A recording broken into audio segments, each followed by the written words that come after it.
আজি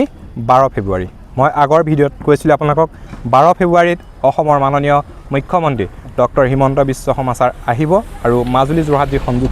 দলং সেই দলংখনৰ কাম শুভাৰম্ভ কৰিব আৰু তেখেত আহি বৰ্তমান শুভাৰম্ভ কৰিলে মাজুলী আৰু যোৰহাট যি সংযোগী দলং সেই দলংখনৰ কাম কৰিলে আৰু মাজুলীত বহুতো কাম কৰিছে এইবোৰ মই লাহে লাহে ভিডিঅ'বিলাক আপোনালোকক আগবঢ়াম এতিয়া বৰ্তমান তেখেতে আহি মাজুলী আৰু যোৰহাট যি সংযোগী দলং এই দলংখনৰ কাম শুভাৰম্ভ কৰি ইয়াত কি ক'লে মই এই ভিডিঅ'টোত মই আপোনাক দেখাবলৈ চেষ্টা কৰিম আপোনালোকে দলংখনৰ সৰ্বমুঠ ব্যয় আছিলে 925 কোটি টকা আজি যেতিয়া দলংখন বন্ধ হৈ গ'ল আমি দিল্লীত অহা যোৱা কৰি পুৰণা কন্ট্ৰেক্টৰজনৰ পৰা কোনো কেছ বা অব্লিগেশ্যন নোহোৱাকৈ কামটো সাৰেণ্ডাৰ কৰোৱালোঁ আৰু নতুনকৈ এই কামটোৰ বাবে আমি নিবিদা আহ্বান কৰিলোঁ আপোনালোকে জানে যে অহা 14 তাৰিখে গুৱাহাটী আৰু উত্তৰ গুৱাহাটীৰ মাজত নতুন এখন ব্ৰহ্মপুত্ৰ দলঙৰ উদ্বোধন হ'ব সেই দলংখন নিৰ্মাণ কৰি উলিয়াইছে SP Singla কনষ্ট্ৰাকশ্যন আৰু আমাৰ সোৱণশিৰি আৰু লোহিতৰ ওপৰত যি দলং নিৰ্মাণৰ কাম চলি আছে সেই কামো SP Singla কনষ্ট্ৰাকশ্যন নামৰ কোম্পানীটোৱে কৰি আছে তেওঁলোককে আজি আমি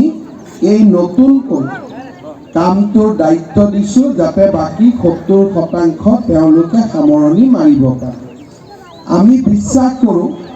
যে নতুন ঠিকাদাৰৰ হতুৱাই কাম কৰিলে আমি 2 বছৰৰ ভিতৰত তাতকৈ অলপ কম সময়ৰ ভিতৰতে এই কাম আমি শেষ কৰিব পাৰিম অৰ্থাৎ মাজুলীবাসী ৰাইজে আমাৰ আগন্তুক লোকসভা ইলেকশ্যনৰ আগতে আমি মাজুলী দলংখন দেখাও পাম খোজকাঢ়ি আহিবও পাৰিম প্ৰথমতে আমাক প্ৰয়োজন হৈছিল 925 কোটি টকা কিন্তু কামটো বন্ধ হৈ থকাৰ কাৰণে এতিয়া আমি 1019 কোটি টকা খৰচ কৰিব লাগিব এইটো হ'ল পুৰণা দলঙৰ কথা কিন্তু পুৰণা দলঙৰ লগত আজি আমি এটা নতুন কামো কৰোঁ বহুতে জানিবলৈ ইচ্ছা কৰে যে মাজুলীৰ দলংখনেদি আমি ক'ত উঠিলে ক'ত গৈ মাজুলী ৰাইজে বা যোৰহাটৰ ৰাইজে জানিলে অসমৰ ৰাইজৰ মনত সদায় এইটো প্ৰশ্ন থাকে আমাৰ মাজুলী দলংখন যি স্থানত নিৰ্মাণ হৈ আছে তাৰ পৰা আমি কমলাবাৰীলৈ যাবলৈ আমাক 11 কিলোমিটাৰ ৰাস্তা আজি সৰু ৰাস্তা আছে কিন্তু 11 কিলোমিটাৰ আমাক ডাঙৰ ৰাস্তা লাগিব আজি আমি এই আঁচনিটোৰ অধীনত দলঙৰ স্থানৰ পৰা কমলাবাৰীলৈকে 11 কিলোমিটাৰ নতুন ৰাস্তা বনোৱাৰ কামো আজি আমি আধাৰশিলা কৰিছোঁ একেলগে আৰু খুব ডাঙৰ ৰাস্তা এটা হ'ব যাতে কমলাবাৰীৰ পৰা ডাবল লেন ৰাস্তা দি আমি ব্ৰিজত উঠিব পাৰোঁ কিন্তু ফলেনো লাগিব বাবা খালি ভাতেদি প্ৰথম ভাত দালি খাইহে তাৰপিছত মাছ খায় হয়নে নহয় আচ্ছা এতিয়া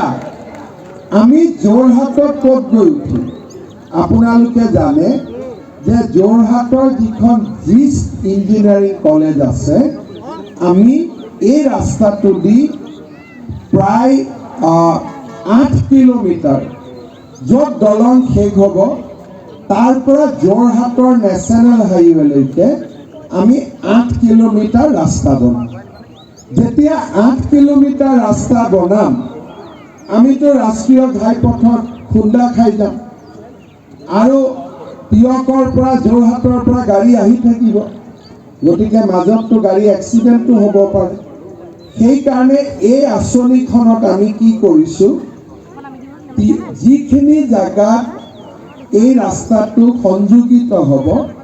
তাৰ তলেদি যাতে হাইৱেৰ গাড়ী আহিব নোৱাৰে তাত আমি এখন ফ্লাইঅভাৰ চেংচন কৰিছোঁ যাতে যোৰহাটৰ পৰা শিৱসাগৰত যোৱা মানুহখিনি ওপৰে ওপৰে পাৰ হৈ যায় আৰু আমি ইঞ্জিনিয়াৰিং কলেজৰ সন্মুখত গৈ আমি প্ৰস্তুত হ'ব পাৰোঁ, অৰ্থাৎ ৰাষ্ট্ৰীয় ঘাইপথত সংযোজিত হ'ব পাৰোঁ। আৰু এই 20 কিলোমিটাৰৰ ৰাস্তাটো আমাক ঠিকে কৈছে যে এটা সময়ত আমি ইয়াক ডাবল লেনো কৰিব লাগিব। সেইকাৰণে এইটো আমি ৰাষ্ট্ৰীয় ঘাইপথ হিচাপে ঘোষণা কৰিছোঁ, এজ এ নেশ্যনেল হাইৱে। আমাৰ মাজুলী জিলাৰ